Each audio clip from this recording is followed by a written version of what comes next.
Hay cosas que los gobiernos de Estados Unidos y de Europa deben saber, que los ecuatorianos deben conocer. Quintales de drogas se encontraron en la hacienda de una familia poderosa con protección al más alto nivel. Esos tóxicos no se incineraron, simplemente desaparecieron. Hubo un operativo y se produjeron capturas. Todo está en el expediente. Todos los presos fueron liberados. Y aún cuando la policía le pidió a un registrador de la propiedad que certifique quiénes son los propietarios del inmueble, la única respuesta fue el irrespeto a los investigadores. El silencio es cómplice con la mafia. Las alianzas de la narcopolítica se entrelazan con el terrorismo. Llegaron al extremo de intentar convertir a Guayaquil en Damasco. Pusieron bombas en sectores de alto tránsito ciudadano. Llegaron a provocar la pérdida de vidas de gente inocente. Solo pararon cuando valientemente se denunciaron potenciales vínculos de la mafia con altas esferas. Sobre esto tampoco se ha avanzado con ninguna investigación seria. No existe ningún plan de política criminal. No existe protocolo elemental de actuación en casos en los que el crimen organizado ha permeado casi todas las instituciones del Estado. El Plan Fénix se acabó en el preciso instante en el que aumentaron el 15% de IVA. Nunca se informó a qué destinaron esos recursos. Nos brindaron desfiles faraónicos, tanquetas y alardes. Al final, como lo habíamos advertido, la pobreza y el terror se dispararon. Se caen todas las caretas cuando dicho eslogan nació a partir de un ataque terrorista a TC Televisión, un medio de propaganda gubernamental. Pero curiosamente el mismo régimen no se presentó a las audiencias en España para evitar que el principal sospechoso quede en libertad. Asimismo, la Asamblea Nacional bloqueó la fiscalización sobre este tema. Todos los asambleístas de ADN es el mismo medio público que se dedicó sin pudor alguno a decir que las señas amenazantes de un mafioso serbio defendido por la cónyuge del actual presidente de la Judicatura contra un juez antimafia, quien tuvo que renunciar, no eran tales. El presidente de la República públicamente dijo que no podía garantizar que la mafia no lo asesine al juez. El juez, antes, hizo públicos audios en los que era presionado por la mano derecha del mismo titular de la Judicatura para que libere al criminal serbio. Pedido en extradición por Austria. No hay ningún combate serio al lavado de activos. Es la última fase en la cadena de valor del narcotráfico. Galamedios y la libertad no son de intereses de la UAFE. Parecería que lo único que importa es allanar para amedrentar a todas las voces incómodas al gobierno. Pero la lucha real contra la criminalidad organizada no la vemos por ningún lado. Se persigue a los periodistas.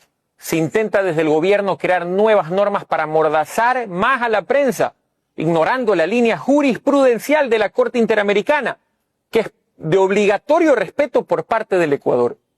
¿Por qué? Porque no quieren que se investigue, no toleran que se sigan haciendo públicos actos de corrupción que no pueden tapar más. No pueden tapar más, como el de Progen, como el de Austrian Technical Management o el de Helfer. Quiero decirle al país y a los pueblos hermanos que hoy ven cómo sus niños y jóvenes se intoxican y destruyen sus vidas con droga que sale desde barcos bananeros ecuatorianos, que tenemos un poder judicial corroído hasta el fondo por el virus de la mafia, que ese mismo poder judicial cayó, por supuesto, en la gravísima denuncia por el caso Petronovoa.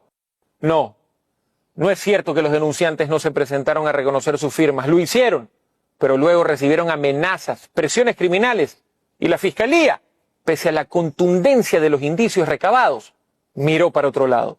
Este fin de semana volveré a estar en Quito en una audiencia por un caso circense, en el que lo único que hace el gobierno del señor Noboa es atacarme con tristes y penosos alaridos, con cientos de personajes anónimos pagados con fondos públicos, en un linchamiento mediático burdo promovido desde el mismísimo Estado, por un supuesto delito que en una sociedad mínimamente justa debería tener a su hermano en el banquillo de los acusados y de ninguna manera a alguien a quien él, en sus delirios, ve como una amenaza a su desastroso régimen.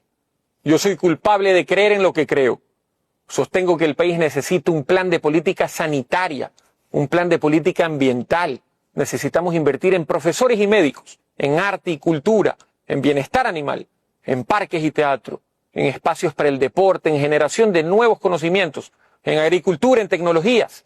en agencias especializadas en combate al crimen organizado, en periodistas que puedan investigar y opinar con la garantía que no serán asesinados ni encarcelados, en un país en el que los niños puedan convertirse en adultos sanos y no en futuros presos con tuberculosis.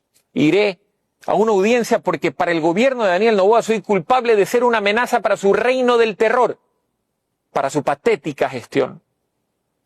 El país necesita urgentemente unidad.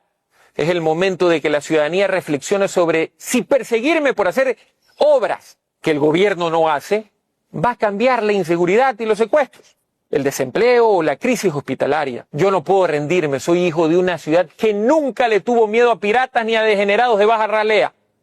Lejos de callarme, a mi retorno a Guayaquil, visitaré las principales embajadas para exponerles con documentos la verdad sobre el narcotráfico y los puertos, sobre el crimen organizado y el poder judicial, sobre la mafia y el poder político en el Ecuador.